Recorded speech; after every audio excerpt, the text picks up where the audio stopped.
ಶ್ರೀ ಗುರುಭ್ಯೋ ನಮಃ. ಇವತ್ತು ವೀರಭದ್ರ ಸ್ವಾಮಿಯ ಜಯಂತಿ ಮಹೋತ್ಸವ. ಇದನ್ನು ಇತ್ತೀಚೆಗೆ ತಾನೇ ವಿಶೇಷವಾಗಿ ಇದನ್ನು ವಿಶ್ವವ್ಯಾಪಿಯಾಗಿ ಈ ಜಯಂತಿಯನ್ನು ಆಚರಿಸಲೇಬೇಕು ಅನ್ನುವಂಥ ಒಂದು ಸಂಕಲ್ಪ ತೊಟ್ಟು ಕೆಲವು ಯುವಕರು ಕೆಲಸ ಮಾಡ್ತಿರುವಂಥದ್ದು ನಿಜವಾಗ್ಲೂ ಒಂದು ಒಳ್ಳೆಯ ಬೆಳವಣಿಗೆ ಅಂತಕ್ಕಂಥದ್ದನ್ನು ಇಲ್ಲಿ ಗಮನಿಸಬೇಕಾಗತ್ತೆ. ಇನ್ನು ವೀರಭದ್ರ ಸ್ವಾಮಿ ದೇವರ ಕುರಿತು ನಾವೇನಾದರೂ ಹೇಳೋದಾದರೆ ಅದೊಂದು ಮಹಾ ಅದ್ಭುತವಾದಂಥ ದೈವ, ಒಂದು ವಿಶಿಷ್ಟ ದೈವ. ಈ ದೈವ ಪರಂಪರೆ ಒಳಗೆ ಅದ್ಭುತವಾದ ಜೀವನ ಮೌಲ್ಯಗಳನ್ನು ಕೊಡುವಂಥ ಒಂದು ಯಾವುದಾದ್ರೂ ಒಂದು ದೈವವನ್ನು ನಾವು ನೋಡೋದಾದರೆ ಅದು ವೀರಭದ್ರ ಸ್ವಾಮಿ ಅಂತಂದೇಳಿ ನಾವು ಆ ವೀರಭದ್ರ ದೇವರಲ್ಲಿ ಕಾಣ್ತಾ ಇದ್ದೇವೆ. ಅದಕ್ಕೆ ಕಾರಣ ಇಷ್ಟೇ, ಈ ವೀರಶೈವ ಲಿಂಗವಂತರ ಜೀವನದಲ್ಲಿ ಅವರ ಆಚಾರ ವಿಚಾರಗಳಲ್ಲಿ ಎಲ್ಲ ಹಂತದಲ್ಲೂ ಹಾಸುಹೊಕ್ಕಾಗಿರುವಂಥ ದೈವ ಯಾವುದಾದ್ರೂ ಐತೆ ಅಂತಂದರೆ ಅದು ವೀರಭದ್ರ ಸ್ವಾಮಿ ಅಂತ ನಾವು ಅತ್ಯಂತ ಹೆಗ್ಗಳಿಕೆಯಿಂದ ಹೆಮ್ಮೆಯಿಂದ ಹೇಳ್ಕೊಳ್ಬೇಕಾಗುತ್ತೆ. ಯಾಕಂತಂದ್ರೆ ಆಚಾರವನ್ನೇ ಪ್ರಧಾನವಾಗಿ ಇಟ್ಕೊಂಡು ತನ್ನ ಇಡೀ ಬದುಕನ್ನು ನಡೆಸಿಕೊಟ್ಟಂಥ ಒಂದು ದೈವ ಸಂಸ್ಕೃತಿ ಈ ವೀರಭದ್ರ ದೇವರಲ್ಲಿ ಕಾಣ್ತಾ ಇದ್ದೇವೆ. ಇದನ್ನು ವೀರಶೈವ ಲಿಂಗವಂತರೆಲ್ಲರೂ ನಮ್ಮ ಗೋತ್ರ ಪುರುಷ, ಕುಲದೈವ, ನಮ್ಮ ಬದುಕಿಗೆ ಬೆಳಕನ್ನು ಕೊಟ್ಟಂಥ ದೈವ, ಆತ್ಮವಿಶ್ವಾಸವನ್ನು ತುಂಬಿದಂಥ ದೈವ, ನಮ್ಮ ಜೀವನಕ್ಕೆ ಒಂದು ನಿಜವಾದ ಬಲವನ್ನು ಕೊಟ್ಟಂಥ ದೈವ ಅಂತಂದೇಳಿ ಇಲ್ಲಿ ಹೆಬ್ಬೆಟ್ಟಿನ ಜನರಿಂದ ಮೊದಲುಗೊಂಡು ವಿದ್ವಾಂಸರವರೆಗೂ ಎಲ್ಲರೂ ಎಲ್ಲ ಸ್ತರದ ಜನಗಳು ಒಪ್ಪಿಕೊಂಡಂಥ ಒಂದು ದೈವ ಯಾವುದು ಅಂತಂದರೆ ಅದು ನಮ್ಮ ವೀರಭದ್ರ ದೈವ ಅಂತ. ಅಂದರೆ ಇದು ನಮ್ಮ ಈ ಕಾರಣದಿಂದಾಗಿ ಈ ವೀರಭದ್ರ ಸ್ವಾಮಿ ನಮ್ಮ ಮನೆ ಮತ್ತು ಮನೆಗಳಲ್ಲಿ ನೆಲೆ ನಿಂತು ಸದಾಕಾಲ ನಮ್ಮಿಂದ ಆರಾಧಿಸಿಕೊಳ್ಳುವಂಥ ಒಂದು ಅದ್ಭುತ ದೈವ ಸಂಸ್ಕೃತಿ ಇದಾಗಿದೆ ಅಂತಕ್ಕಂಥದ್ದು. ಒಂದು ಭಾರತೀಯರ ಪರಂಪರೆ ಒಳಗೆ ವೀರಭಕ್ತಿ ಅನ್ನುವಂಥ ಒಂದು ವಿಶೇಷ ಅಂಶವನ್ನು ಎಲ್ಲ ಜನಾಂಗದಲ್ಲೂ ಕಾಣ್ತೇವೆ. ಅದರ ವೈಶಿಷ್ಟ್ಯತೆ ಏನು ಅಂತಂದರೆ ದೃಢತೆಯಿಂದ, ಅತ್ಯಂತ ಶ್ರದ್ಧಾಭಕ್ತಿಯಿಂದ, ನನ್ನ ಧರ್ಮನೇ ನನಗೆ ಶ್ರೇಷ್ಠ ಅನ್ನುವಂಥ ಒಂದು ಪ್ರಬಲವಾದ ನಂಬಿಕೆಯಿಂದ ಬದುಕಿದಂಥ ಒಂದು ಯಾವುದಾದ್ರೂ ಒಂದು ಈ ಜಗತ್ತಿನಲ್ಲಿ ಒಂದು ಅದ್ಭುತವಾದಂಥ ದೇಶವನ್ನು ನಾವು ನೋಡೋದಾದ್ರೆ ಅದು ಭಾರತ ಅಂತಂದೇಳಿ ನಾವು ಹೆಗ್ಗಳಿಕೆಯಿಂದ ಹೇಳಬೇಕಾಗ್ತದೆ. ಅಂಥ ಒಂದು ಭಕ್ತಿಯನ್ನು ಬಿತ್ತಿದಂತಹ ಒಂದು ದೈವ ಯಾವುದು ಅಂತಂದರೆ ಈ ವೀರಭದ್ರ ದೈವ ಅಂತಕ್ಕಂಥದ್ದು. ಡಾಕ್ಟರ್ ಜಚಾನಿಯವರು ಒಂದು ಸಂಶೋಧನೆ ಮಾಡಿ ಈ ವೀರಭದ್ರ ದೇವರ ಮೇಲೆ ವಿಷಯಗಳನ್ನು ಹೇಳುವಾಗ ಒಂದು ಕಡೆಗೆ ಅದನ್ನು ಕೋಟ್ ಮಾಡ್ತಾರೆ. ಅಂದರೆ ಭಾರತ ಪ್ರಾಚ್ಯ ವಸ್ತು ಇಲಾಖೆಯ ಸಂಶೋಧಕರೊಬ್ಬರು ಹೇಳಿದಂಥ ಮಾತುಗಳ ಆಧಾರವಾಗಿ ಇಟ್ಕೊಂಡು ಅವ್ರು ಹೇಳ್ತಾರೆ, ಮನುಕುಲದ ಪ್ರಥಮ ಮಹಾಮಾನವ ಯಾರು ಅಂತಂದ್ರೆ ಅದು ವೀರಭದ್ರ ದೇವರು ಅಂತಂದೇಳಿ ಅಂತಕ್ಕಂಥದ್ದು. ಅಂದರೆ ಮನುಕುಲ ಸಂಸ್ಕೃತಿಗೆ, ಸಂಸ್ಕಾರಗಳಿಗೆ, ಆಚರಣೆಗಳಿಗೆ, ಒಂದು ಶ್ರದ್ಧಾಭಕ್ತಿಗಳಿಗೆ ಪ್ರಥಮ ಬೀಜ ಬಿತ್ತಿದಂಥ ದೈವ ಅದು ವೀರಭದ್ರ ಸ್ವಾಮಿ ಅನ್ನುವಂತಹದ್ದನ್ನು ಡಾಕ್ಟರ್ ಜಚಾನಿ ಅವರು ಬಹಳ ಪ್ರಬಲವಾಗಿ ಇಲ್ಲಿ ಪ್ರತಿಪಾದನೆ ಮಾಡುವಂತಹದ್ದನ್ನು ನಾವು ಗಮನಿಸ್ತೀವಿ. ವೀರಭದ್ರ ಸ್ವಾಮಿ ವಿಷಯದಲ್ಲಿ ನಾವು ಈ ಜನಾಭಿಪ್ರಾಯ ಏನಿದೆ ಅಂತಂದೇಳಿ ಸುಮ್ಮನೆ ಕೆಲವರನ್ನು ಗಮನಿಸ್ತಾ ಹೋದಾಗ ಇಲ್ಲಿ ಕೊಡುವಂಥ ಅಭಿಪ್ರಾಯಗಳು ಹೆಂಗಿದಾವೆ ಅಂತಂದರೆ, ವ್ಯವಸಾಯಿಕರು ಹೇಳ್ತಾರೆ ನಾವು ಬೀಜವನ್ನು ಬಿತ್ತುವ ಪೂರ್ವದಲ್ಲಿ ವೀರಭದ್ರ ಸ್ವಾಮಿಯ ದೈವದಲ್ಲಿಟ್ಟು ಪ್ರಾರ್ಥನೆಯನ್ನು ಮಾಡ್ತೇವೆ, ನಮ್ಮ ಬೆಳೆಗಳು ಚೆನ್ನಾಗಿ ಬರಲಿ, ಈ ವರ್ಷದ ಬೆಳೆಗಳು ನಿನ್ನ ಬೆಳೆಗಳಾಗಿ ಅವು ಸಮೃದ್ಧವಾಗಿ ಬೆಳಿಬೇಕು, ಧರ್ಮಯುಕ್ತವಾದಂಥ ಬೆಳೆ ಬೆಳೆದು ಧರ್ಮ ಮಾರ್ಗದಲ್ಲಿ ಭವಿಷ್ಯತ್ತನ್ನು ಕಟ್ಕೊಳ್ಬೇಕು ಅನ್ನುವಂತಹದ್ದನ್ನು ಅನೇಕ ವೀರಭದ್ರ ದೇವರುಗಳ ಸಂಪ್ರದಾಯಗಳನ್ನು ನಾವು ನೋಡುವಾಗ, ಯಾಕಂದರೆ ಹಳ್ಳಿಗಳಲ್ಲಿ ಈ ವೀರಭದ್ರ ದೇವರ ಮಂದಿರಗಳನ್ನು ನೋಡಿ ಅಲ್ಲಿ ಆಚರಣೆಗಳನ್ನು ಗಮನಿಸಿದಾಗ ನಮಗೆ ಸಿಗುವಂಥ ಒಂದು ವಿಶೇಷವಾದಂಥ ಅಂಶ. ಅಂದರೆ ಇದರೊಳಗಿರುವಂಥ ಮತ್ತೊಂದು ವಿಶೇಷತೆ ಅಂತಂದರೆ ಅವರವರ ಭಾವನೆಗಳಿಗೆ, ಅವರವರ ನಡತೆಗಳಿಗೆ, ಅವರವರ ಆಚರಣೆಗಳಿಗೆ ತಕ್ಕಂತೆ ಈ ವೀರಭದ್ರ ದೈವ ವರ ಪ್ರದಾನ ಮಾಡಿದಂಥ ಒಂದು ವಿಶೇಷ ದೈವ ಅಂತಹದ್ದನ್ನು ನಾವಿಲ್ಲಿ ಗಮನಿಸಬೇಕಾದಂಥ ವಿಷಯ ಆಗ್ತದೆ. ಈ ದೇವರನ್ನು ಕುರಿತು ಮತ್ತೊಂದಷ್ಟು ಸಂಗತಿಗಳನ್ನು ನಾವು ನೋಡ್ತಾ ಹೋದಾಗ ಮನುಷ್ಯನ ಬದುಕಿಗೆ ಈ ಹುಟ್ಟು, ಸಾವು ಮತ್ತು ಮುಪ್ಪುಗಳು ಅನ್ನುವಂತಹದ್ದು ಭಾಳ ವಿಶೇಷವಾಗಿ ಪ್ರಭಾವವನ್ನು ಬೀರ್ತದೆ. ಈ ಜೀವನದ ಹಾದಿ ಒಳಗೆ ಬರುವಂಥ ಈ ಹುಟ್ಟು, ಸಾವು ಮತ್ತು ಮುಪ್ಪುಗಳು ಇವುಗಳ ಸಂದರ್ಭದಲ್ಲಿರುವಂಥ ಬಂಧನಕಾರಿ ವಿಷಯಗಳೇನಿದಾವಲ್ಲ, ಆ ತೊಳಲಾಟದಿಂದ ಹೊರಗೆ ತರುವಂಥ ಒಂದು ಅದ್ಭುತವಾದಂಥ ಜೀವನದ ದಾರಿ ವೀರಭದ್ರ ದೇವರ ಒಂದು ಸಂಸ್ಕೃತಿ ಒಳಗೆ ನಾವು ನೋಡ್ತಾ ಇದ್ದೇವೆ. ಅವುಗಳಿಂದ ಪಾರು ಮಾಡಿ ನಮ್ಮನ್ನ ಒಬ್ಬ ಗುರುವಾಗಿ ಪ್ರತಿ ಕ್ಷಣದಲ್ಲೂ ನಮ್ಮ ಜೊತೆಗೆ ನಿಂತು ನಮ್ಮನ್ನು ಕಾಪಾಡಿದಂಥ ದೈವ ಈ ವೀರಭದ್ರ ಸ್ವಾಮಿ ಅಂತಕ್ಕಂಥದ್ದನ್ನು ನಾವು ಗಮನಿಸ್ತಾ ಇದ್ದೇವೆ. ದೇವರನ್ನ ಶರಭಾವತಾರಿ ವೀರಭದ್ರ ಅಂತ ನೋಡ್ತಾ ಇದ್ದೇವೆ. ಇದೊಂದು ಬಹಳ ವಿಶೇಷವಾದಂಥ ಅಂಶ. ಇಂಥವು ಸಾವಿರಾರು ಅಂಶಗಳಿದ್ದಾವೆ. ಅದರಲ್ಲಿ ನಾನು ಈ ಶರಭಾವತಾರಿ ವೀರಭದ್ರನ ಒಂದು ವಿಷಯವನ್ನೇ ನಿಮ್ಮ ಗಮನಕ್ಕೆ ತರಕ್ಕೆ ಇಷ್ಟಪಡ್ತಾ ಇದ್ದೇನೆ. ಏನದು ವಿಶೇಷ ಅಂತಂದ್ರೆ, ಶರಭಾವತಾರಿ ವೀರಭದ್ರ ಅಂದ್ರೆ ಮಹಾಪರಾಕ್ರಮಿಯಾದಂಥ ವೀರಭದ್ರನ ಒಂದು ಅವತಾರದು. ಅಂದ್ರೆ ಪರಾಕ್ರಮಗಳಲ್ಲೇ ಪರಾಕ್ರಮಿ, ದೇವರ ದೇವ ಮಹಾದೇವ ಅಂತ ನಾವು ಹೆಂಗೆ ಹೇಳ್ತೀವೋ ಹಾಗೆ ದೇವತೆಗಳ ವಿಷಯಗಳ ಬಂದಾಗ ಪರಾಕ್ರಮ ದೈವ ಯಾವುದು ಅಂತಂದ್ರೆ ಅದು ವೀರಭದ್ರ ಸ್ವಾಮಿ ಅಂತಕ್ಕಂಥದ್ದನ್ನ ನಾವಿಲ್ಲಿ ಗಮನಿಸ್ಬೇಕಾದಂಥ ಸಂಗತಿ. ಎಷ್ಟರ ಮಟ್ಟಿಗೆ ಈತನ ಪರಾಕ್ರಮ ಇದೆ ಅಂತಂದ್ರೆ, ಆತನ ಹಣೆಗಣ್ಣ ಏನಾದ್ರೂ ತೆರೆದ ಅಂತಂದ್ರೆ ಇಡೀ ಜಗತ್ತನ್ನೇ ಸುಟ್ಟು ಭಸ್ಮ ಮಾಡಬಲ್ಲ ಅಂತಕ್ಕಂಥ ಶಕ್ತಿವಂತ ದೈವ ಈ ವೀರಭದ್ರ ಸ್ವಾಮಿ. ಅಷ್ಟೇ ಅಲ್ಲ, ತಾನು ಭಸ್ಮ ಮಾಡಿದಂಥ ಭಸ್ಮಗೊಂಡಂತ ಆ ಒಂದು ಜಗತ್ತನ್ನ ಪುನರಪಿ ಸ್ಥಾಪನೆ ಮಾಡುವಂತ ಒಂದು ಶಕ್ತಿ ಉಳ್ಳಂತ ಒಂದು ಯಾವುದಾದ್ರೂ ಒಂದು ದೈವ ಸಂಸ್ಕೃತಿ ನಮಗೆ ಇತಿಹಾಸದೊಳಗೆ ಸಿಗೋದಾದ್ರೆ ಅದು ವೀರಭದ್ರ ಸ್ವಾಮಿ ಅಂತಕ್ಕಂಥದ್ದು. ಅಂದ್ರೆ ಅನುಗ್ರಹ ದೈವನೂ ಹೌದು, ನಿಗ್ರಹ ದೈವನೂ ಹೌದು. ನಿಗ್ರಹ ಅನುಗ್ರಹ ಶಕ್ತಿ ಜೀವನದ ದೊಡ್ಡ ಸಾಧನೆ. ಅದು ತಪಸ್ವಿಗಳು, ಮಹಾತ್ಮರು, ಅನೇಕ ಸಿದ್ಧಿ ಪುರುಷರು ಇವರೆಲ್ಲರ ಜೀವನದಲ್ಲಿ ದೊಡ್ಡ ಸಾಧನೆಗೆ ಹೋಗಿದ್ದೆ ಈ ನಿಗ್ರಹ ಮತ್ತು ಅನುಗ್ರಹ ಶಕ್ತಿಯನ್ನ ಗಳಿಸ್ಲಿಕ್ಕೋಸ್ಕರ ಅಂತಂದು. ಅಂದ್ರೆ ಈ ದೇವರು ನಮಗೆ ಎಲ್ಲ ರೀತಿಯಿಂದನೂ ನಮಗೆ ಶಕ್ತಿಯನ್ನು ತುಂಬಲ್ಲ. ಈ ಜಗತ್ತಿನೊಳಗೆ ನೀನು ಏನು ಆಗ್ಬೇಕು ಅಂತ ಬಯಸ್ತೀಯೋ ಅದೆಲ್ಲವನ್ನು ಕೊಡಬಲ್ತಕ್ಕಂಥ ಒಂದು ಆದರ್ಶವಾದ ಮಾರ್ಗಸೂಚಿಯನ್ನು ಕೊಟ್ಟಂತ ದೈವ ಈ ವೀರಭದ್ರ ದೈವ ಅಂತದನ್ನ ನಾವು ಗಮನಿಸ್ತಾ ಇದ್ದೇವೆ. ಈ ದೈವಕ್ಕೆ ಒಂದು ಈತನ ಶಕ್ತಿ ಕುರಿತು ಒಂದು ವಿಚಾರ ಮಾಡೋದಾದ್ರೆ ವಿಷ್ಣು ಪರಮಾತ್ಮನ ಒಂದು ಉದಾಹರಣೆಯನ್ನು ನಮಗೆ ಸಿಗ್ತಾ ಇದೆ. ಏನದು ಅಂತಂದ್ರೆ, ವಿಷ್ಣು ಪರಮಾತ್ಮ ತನಿಗೆ ಬಂದಂಥ ಸಂಕಟವನ್ನ ಪರಿಹಾರಕ್ಕೋಸ್ಕರ ತನ್ನ ಕಣ್ಣನ್ನೇ ಕಮಲವಾಗಿ ಆತನ ವಾಮ ಪಾದಕ್ಕೆ ಅದನ್ನು ಅರ್ಪಣೆ ಮಾಡಿ ವೀರಭದ್ರ ದೇವರಿಗೆ ತನ್ನ ಪ್ರಾರ್ಥನೆಯನ್ನು ಮಾಡ್ಕೊಂಡು ನನಗೆ ಬಂದಿರುವಂಥ ಸಂಕಷ್ಟದಿಂದ ನನಗೆ ಪರಿಹರಿಸು, ನನಗೆ ಅದರಿಂದ ದೂರ ಮಾಡಿ ಮತ್ತೆ ಶಕ್ತಿವಂತ ದೈವವಾಗಿ ನಾನು ಕಾರ್ಯನಿರ್ವಹಿಸಲಿಕ್ಕೆ ನೀನು ಅನುಗ್ರಹ ಮಾಡಬೇಕು ಅಂತ ಕೇಳಿದಾಗ ವೀರಭದ್ರ ದೇವರು ವರಪ್ರದಾನ ಮಾಡಿ ಆ ವಿಷ್ಣುವಿಗಿದ್ದಂಥ ಸಂಕಟವನ್ನು ಪರಿಹರಿಸಿ ಮತ್ತೆ ಆ ದೈವಕ್ಕೆ ಒಂದು ಚಕ್ರಾಯುಧವನ್ನು ಕೊಟ್ಟಂತ ಒಂದು ಇತಿಹಾಸವನ್ನು ನೋಡ್ತಾ ಇದ್ದೇವೆ. ಇದು ಶರಭಾವತಾರಿ ವೀರಭದ್ರದ ದೇವರ ಸಂಸ್ಕೃತಿ ಒಳಗಡೆ ಇದು ವಿಶೇಷವಾಗಿ ಕೇಳ್ಪಡ್ತಾ ಇದ್ದೀವಿ ನಾವು ಈ ವಿಷಯವನ್ನು.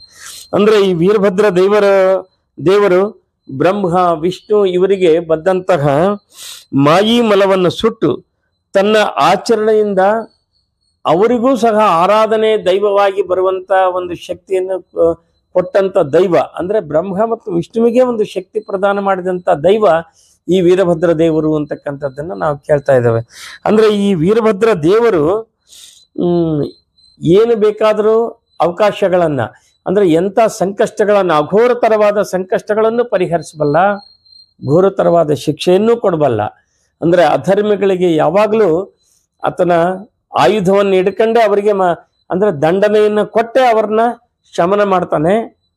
ಧರ್ಮವಂತರಿಗೆ ಯಾವಾಗಲೂ ಕರುಣಾಮಯಿಯಾಗಿ ನಿಂತು ಮಂಗಳಮಯನಾಗಿ ನಿಂತು ಕಾಪಾಡ್ತಾನೆ ಅನ್ನೋದಕ್ಕೆ ಆ ವೀರ ಭದ್ರ ಅನ್ನುವಂಥ ಎರಡು ಪದಗಳು ಅಲ್ಲಿ ನಾವು ನೋಡುವಾಗ, ಭದ್ರ ಅಂತಂದ್ರೆ ನಾವು ತಿಳ್ಕೊಂಡಿದ್ದೇವೆ ಭದ್ರವಾಗಿರುವಂತಹದ್ದು, ಸುಭದ್ರವಾಗಿ, ಆ ರೀತಿ ಅಲ್ಲದು.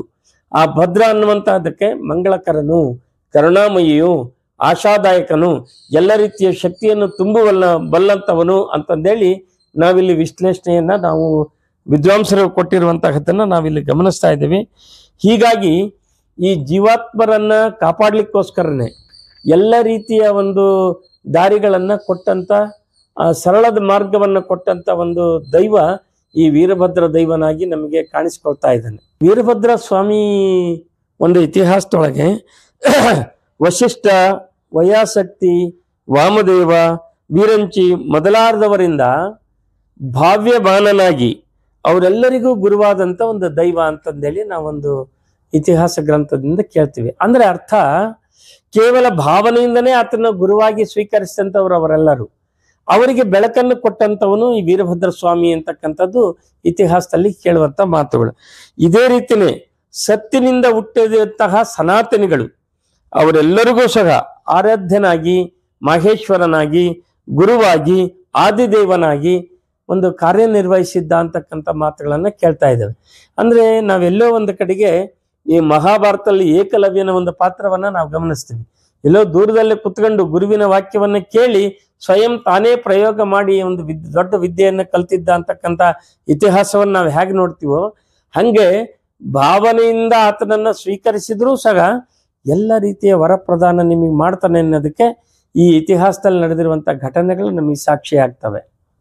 ಇನ್ನು ವೀರಭದ್ರ ದೈವಕ್ಕೆ ಮತ್ತೊಂದು ವಿಶೇಷತೆಯನ್ನು ನೋಡ್ಬೇಕಾದ್ರೆ ಈತೊಬ್ಬ ಹಿರಿಯ ದೈವ, ಈತನಿಗೆ ಸರಿಬರಿಯಾಗಿ ನಿಲ್ಲುವಂಥವ್ರು ಯಾರೂ ಇಲ್ಲ, ಈತನೇ ಸರ್ವಮಾನ್ಯ ದೈವ, ಈತನೇ ಪರಾತ್ಮನಾದ ಈಶ್ವರನೂ ಹೌದು. ಅದಕ್ಕೆ ವೀರಭದ್ರೇಶ್ವರ ಅಂತ ಕರಿತಾ ಇದ್ದಾರೆ.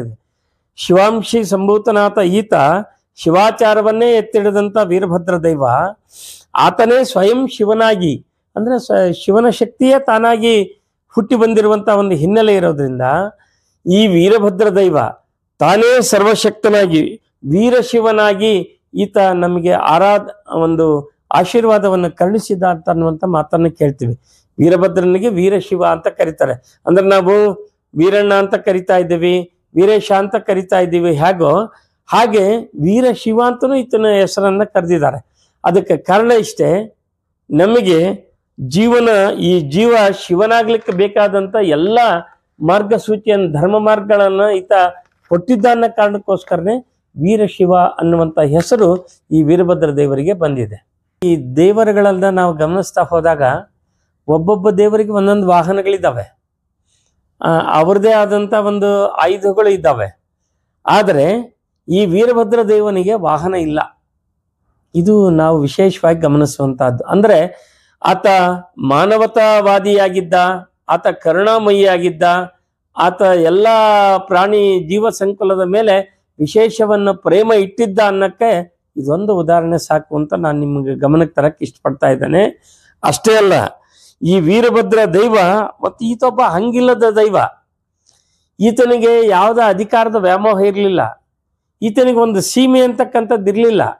ಒಂದು ಸೀಮಾತೀತನಾಗಿ ಎಲ್ಲರಿಂದನೂ ಎಲ್ಲಾ ಭಾಗಗಳಿಂದನೂ ಪೂಜೆಗೊಳ್ಳುವಂತ ಒಂದು ದೈವ ಅಂತಂದ್ರೆ ಅದು ವೀರಭದ್ರ ದೈವ ಅಂತಂದೇಳಿ ನಾವು ಹೇಳ್ಬೇಕಾಗ್ತದೆ.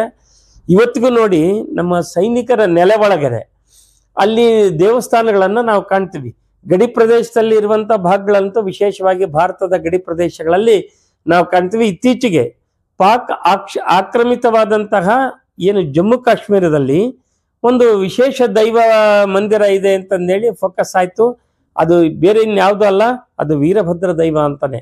ಇದು ವೀರಭದ್ರ ದೈವ ಅಂತಕ್ಕಂಥದ್ದನ್ನ ನಾವು ಇಲ್ಲಿ ಗಮನಿಸ್ತಾ ಇದ್ದೇವೆ. ಈ ವೀರಭದ್ರ ದೇವರು ಆತನ ಸಂಸ್ಕೃತಿಯನ್ನ ನೋಡಿದರೆ, ವೀರಭದ್ರ ದೇವರ ಸಂಸ್ಕೃತಿ ತಾನೂ ಭದ್ರನಾಗಿ ಅಂದ್ರೆ ಮಂಗಳಕರನಾಗಿ, ಶುಭಕರನಾಗಿ, ಸಕಲರನ್ನೂ ಪ್ರೀತಿಸುವಂತವನಾಗಿ, ಸಕಲರಿಂದನೂ ಮಾನ್ಯತೆಯನ್ನು ಪಡೆದಂತವನಾಗಿ ಬಾಳಿದಂತ ಒಂದು ದೈವ. ಪ್ರಾಯಶಃ ಈ ದೈವದ ಒಂದು ನೈತಿಕ ನೆಲೆಗಟ್ಟು ಸಮಾಜಕ್ಕೆ ಏನಂತ ಕೊಡ್ತಾ ಇದ್ದೇನೆ ತನ್ನ ಅನುಯಾಯಿಗಳಿಗೆ, ಭಕ್ತರಿಗೆ ಅಂತಂದ್ರೆ, ನಾನು ಹೇಗೆ ಭದ್ರನಾಗಿ ಬಾಳಿದ್ದು ನೀವು ಅದೇ ರೀತಿಯ ಭದ್ರ ಪರಂಪರೆಯನ್ನ ಅನುಸರಿಸ್ರಿ. ಅಂದ್ರೆ ಮಂಗಳಕರವಾಗಿ, ಶುಭಕರವಾಗಿ, ಇನ್ನೊಬ್ಬರಿಗೆ ಹಿತಕಾರಿಯಾಗಿ, ಇನ್ನೊಬ್ಬರಿಗೆ ಪರೋಪಕಾರಿಯಾಗಿ, ಇನ್ನೊಬ್ಬರ ಒಂದು ವಿಶ್ವಾಸವನ್ನು ಗಳಿಸುವಂತವನಾಗಿ, ಸರ್ವರಿಂದಲೂ ಮಾನ್ಯತೆ ಪಡೆಯುವಂತಹ ಬಾಳು ನಿನ್ನದಾಗ್ಲಿ ಅಂತಕ್ಕಂಥ ಒಂದು ಸಂದೇಶ ಈ ವೀರಭದ್ರ ಸ್ವಾಮಿಯ ಒಂದು ವ್ಯವಸ್ಥೆಯಿಂದ ಕಾಣ್ತಾ ಇದ್ದೇವೆ. ಅಷ್ಟೇ ಅಲ್ಲ, ಈಗ ನಾವು ವೀರಶೈವ ಲಿಂಗವಂತರ ಸಂಸ್ಕೃತಿ ಒಳಗಡೆ ಪಂಚ ಆಚಾರಗಳು ಅಂತ ಹೇಳ್ತೇವೆ. ಅದರಲ್ಲಿ ಗಣಾಚಾರ ಸಂಸ್ಕೃತಿಯನ್ನಂತೂ ವಿಶೇಷವಾಗಿ ಹೇಳ್ತೇವೆ. ಆ ಗಣಾಚಾರದೊಳಗಡೆ ನಿನ್ನ ಧರ್ಮ, ನಿನ್ನ ಸಂಸ್ಕೃತಿ, ನಿನ್ನ ಪರಂಪರೆ, ನಿನ್ನದೇ ಆದಂಥ ದಾರಿಗೆ ಅಡ್ಡ ಬರುವಂಥವರಿಗೆ ನೀನು ಎದುರಾಗಿ ನಿಂತು ಅವರಿಂದ ಹೋರಾಡಿ ನಿನ್ನ ಸಂಸ್ಕೃತಿಯನ್ನು ಕಾಯ್ದುಕೊಳ್ಳತಕ್ಕಂಥದ್ದು ಒಂದು ವಿಷಯವನ್ನ ಪ್ರತಿಪಾದನೆ ಮಾಡಿದರೆ, ಮತ್ತೊಂದು ಚಿಂತನೆಯನ್ನು ಅಲ್ಲಿ ಕೊಡ್ತಾ ಇದೆ. ಒಂದು ವೇಳೆ ನೀನು ಅದನ್ನು ಹೆದರಿಸಲಿಕ್ಕೆ ಸಾಧ್ಯ ಆಗೋದಿಲ್ಲ ಅನ್ನೋದಾದ್ರೆ ಅವುಗಳಿಂದನೇ ದೂರ ಇರು, ನೀನು ಅಂಥವರಿಂದನೇ ದೂರ ಇದ್ಬಿಡು ಅಂತಕ್ಕಂಥ ಒಂದು ಸಂದೇಶವನ್ನ ನಮಗೆ ಗಣಾಚಾರ ಹೇಳ್ತಾ ಇದೆ. ಪ್ರಾಯಶಃ ನಮ್ಮ ವೀರಭದ್ರ ದೇವರು ಅದನ್ನೇ ಹೇಳ್ತಾ ಇರೋದು. ಆತನ ಒಂದು ಸಂಸ್ಕೃತಿ ಒಳಗೆ ನೀನು ಒಬ್ಬ ಸರ್ವೋತ್ಕೃಷ್ಟನಾಗಿ ಮಹಾವಿಭೂತಿ ಪುರುಷನಾಗಿ ಎಲ್ಲರಿಗೂ ಬೆಳಕನ್ನು ಕೊಡುವಂತನಾಗಿ ಸರ್ವರಿಂದಲೂ ಒದ್ದಿಸಿಕೊಳ್ಳುವಂತವನಾಗಿ ಬಾಳಿ ನೀನು ಎಲ್ಲರಿಗೂ ಒಂದು ಪ್ರೀತಿಕರವಾದಂಥ ವ್ಯಕ್ತಿಯಾಗಿ ಬಾಳು, ಅವಾಗ ನೀನು ಶಕ್ತಿಯಾಗಿ ಪರಿವರ್ತನೆ ಆಗ್ತಿ ಅಂತಂದೇಳಿ ಸಂದೇಶವನ್ನು ಕೊಟ್ಟಂತ ದೈವ ಅದು ವೀರಭದ್ರ ದೈವ ಅಂತ ನಾವು ಹೇಳಬೇಕಾಗ್ತಾ ಇದೆ. ಇದೇ ಕಾರಣಕ್ಕೋಸ್ಕರನೇ ವೀರಭದ್ರ ದೈವವನ್ನ ಭೂಮ್ಯಾಕಾಶ ಆತನ ಸ್ವರೂಪ ಎಲ್ಲವರೆಗಿತ್ತು ಅಂದ್ರೆ ಭೂಮಿಯಿಂದ ಆಕಾಶದವರೆಗೂ ಆತನ ಸ್ವರೂಪ ಇತ್ತಂತೆ. ಆತನಿಗೆ ನಾವು ಯಾವುದೇ ರೀತಿಯ ಪ್ರಾಂತ್ಯಗಳು ಆತಗೆ ಮೀಸಲಿದ್ದಿಲ್ಲ. 14 ಲೋಕಗಳನ್ನು ಗೆದ್ದಂತ ಒಂದು ದೈವ ಅಂತಂದ್ರೆ ಅದು ವೀರಭದ್ರ ಸ್ವಾಮಿ ಅಂತಂದೇಳಿ ನಾವು ಹೇಳ್ತಾ ಇದ್ದಾವೆ. ಈ ವೀರಭದ್ರ ಸ್ವಾಮಿಯ ಜೊತೆಗೇನೆ ಇದ್ದಂತ ಮತ್ತೊಂದು ದೈವ ಅಂತ ನಾವು ಹೇಳ್ಬೇಕಾಗ್ತದೆ ಅಂತಂದ್ರೆ ಅದು ಭದ್ರಕಾಳಿ, ವೀರಭದ್ರನ ಧರ್ಮಪತ್ನಿ. ಇದು ಗುರುಮಾತೆ ಅಂತಾನೆ ಪ್ರಸಿದ್ಧಳಾಗಿದ್ದಾಳೆ. ಆ ತಾಯಿಯ ಒಂದು ವೀರವನಿತೆ ಅಂತಾನೂ ಕರೆದಂತ ಒಂದು ಹಿನ್ನೆಲೆ ಒಳಗಿದೆ. ಅಂದ್ರೆ ನಾವು ಇವತ್ತು ವೀರವನಿತೆಯರ ಸಂಸ್ಕೃತಿಯನ್ನ ನಾವು ನೋಡೋದಾದ್ರೆ ಅದಕ್ಕೆ ಮೂಲ ಯಾರು ಅಂತ ಅನ್ನೋದಾದ್ರೆ ವೀರಭದ್ರ ದೇವರ ಧರ್ಮಪತ್ನಿಯಾದಂತ ಭದ್ರಕಾಳಿನೇ ಆ ಒಂದು ವೀರವನಿತೆಯರ ಸಂಸ್ಕೃತಿಗೆ ಕಾರಣೀಭೂತರಾಗಿದ್ರು ಅಂತಕ್ಕಂಥದ್ದು. ಇದಕ್ಕೆ ಪೂರಕವಾದಂತ ಒಂದು ಅಂಶವನ್ನ ನಿಮ್ ಗಮನಕ್ಕೆ ತರಬೇಕು ಅಂತಂದ್ರೆ ಬ್ರಾಹ್ಮಿ, ಮಾಹೇಶ್ವರಿ, ಕೌಮಾರಿ, ವೈಷ್ಣವಿ, ವಾರಾಹಿ, ಇಂದ್ರಾಣಿ, ಚಾಮುಂಡ ಈ ರೀತಿಯ ಸಪ್ತಮಾತೃಕೆಯರು ಅಂತ ನಾವೇನು ಕರ್ಕೊಂಬರ್ತಾ ಇದ್ದೇವೋ ಈ ಸಪ್ತ ಮಾತೃಕೆಯರಿಗೆ ಶಕ್ತಿಯನ್ನು ನಿಂತು ಅವರನ್ನ ಸಂರಕ್ಷಣೆ ಮಾಡಿದಂತ ದೈವ ಯಾವುದಿತ್ತು ಅಂತಂದ್ರೆ ಅದು ವೀರಭದ್ರ ದೇವರು ಅಂತಕ್ಕಂಥದ್ದು. ಅಂದ್ರೆ ಈ ವೀರಭದ್ರ ದೇವರದ ಒಂದು ವೈಶಿಷ್ಟ್ಯತೆ ಏನು ಅಂತಂದ್ರೆ ಅಭಯ ಪ್ರಧಾನ ದೈವ ಈತ. ಭಯದಿಂದ ಯಾರು ಬದುಕಬೇಡಿ, ಭಕ್ತಿಯಿಂದ ಬದುಕ್ರಿ. ಭಕ್ತಿ ನಿಮಗೊಂದು ಶಕ್ತಿ ಆಗ್ತದೆ. ಈ ಜೀವಕ್ಕೆ ಅಂಟಿಕೊಳ್ಳುವಂತ ಮಲತ್ರಯಗಳು ಏನಿದಾವೋ ಆ ಮಲತ್ರಯಗಳನ್ನ ತೆಗೆದುಹಾಕುವಂತ ಶಕ್ತಿ ಈ ಭಕ್ತಿ ಮಾರ್ಗದಲ್ಲಿದೆ. ಹಾಗಾಗಿ ನೀವು ಆ ಭಯವನ್ನು ಕಿತ್ತು ಹಾಕಿ ಭಕ್ತಿಯಿಂದ ಬಾಳ್ರಿ ಅಂತಂದೇಳಿ ಒಂದು ಅದ್ಭುತವಾದಂತ ಧರ್ಮ ಮಾರ್ಗವನ್ನು ಕೊಟ್ಟಂತ ಒಂದು ಸಂಸ್ಕೃತಿ ನಮ್ಗೆ ಎಲ್ಲಿ ಸಿಗ್ತಾ ಇದೆ ಅಂತಂದ್ರೆ ಈ ವೀರಭದ್ರನ ಸಂಸ್ಕೃತಿ ಒಳಗೆ ನಾವು ನೋಡ್ತಾ ಇದ್ದೇವೆ. ಇದು ಇವತ್ತಿನ ಮಾನವರಿಗೆ ನಾವು ಇವತ್ತು ವಿದ್ಯಾವಂತರಾಗಿದ್ದೇವೆ, ಸುಶಿಕ್ಷಿತರಾಗಿದ್ದೇವೆ, ಒಂದು ಒಳ್ಳೆ ರೀತಿಯ ಜೀವನವನ್ನು ಮಾಡುವಂತ ಮಾರ್ಗವನ್ನು ಕಂಡುಕೊಂಡಿದ್ದೇವೆ. ಹಿಂದೆಂದೂ ದುಡಿಲಾರ್ದಷ್ಟು ಹಣವನ್ನು ನಾವು ದುಡಿತಾ ಇದ್ದೇವೆ. ಆದರೆ ಈ ಜೀವ ಎದಕ್ಕಾಗಿ ಬಂದಿದ್ದನ್ನ ಸಾರ್ಥಕ ಮಾಡ್ಕೊಳ್ಳೋದು ಹೆಂಗೆ ಅಂದ್ರೆ ಪವಿತ್ರವಾಗಿಯೇ ಬಂದಿತ್ತು, ಪವಿತ್ರವಾಗಿಯೇ ಹೋಗ್ಬೇಕು ಅನ್ನುವಂತ ಒಂದು ಸೂತ್ರ. ಮತ್ತೆ ಆ ರೀತಿ ಪಾವಿತ್ರತೆಯನ್ನ ಇಡೀ ಜೀವನದಲ್ಲಿ ಈ ಸಾಂಸಾರಿಕ ಬದುಕಲ್ಲಿ ಬರುವಂತ ಬಂಧನಗಳಿಂದ ದೂರವಾಗಿ ನಾವು ಪಾವಿತ್ರತೆಯ ಬದುಕನ್ನು ಕಟ್ಕೊಳ್ಳಿಕ್ಕೆ ಬೇಕಾದಂತಹ ಒಂದು ಅದ್ಭುತವಾದ ಮಾರ್ಗ ನಮಗೆ ಸಿಗೋದಾದ್ರೆ ಅದು ವೀರಭದ್ರ ಸ್ವಾಮಿ ಕುರಿತೆ ನಮಗೆ ಆತನ ಸಂಸ್ಕೃತಿ ಒಳಗೆ ಸಿಗ್ತದೆ ಅಂತ.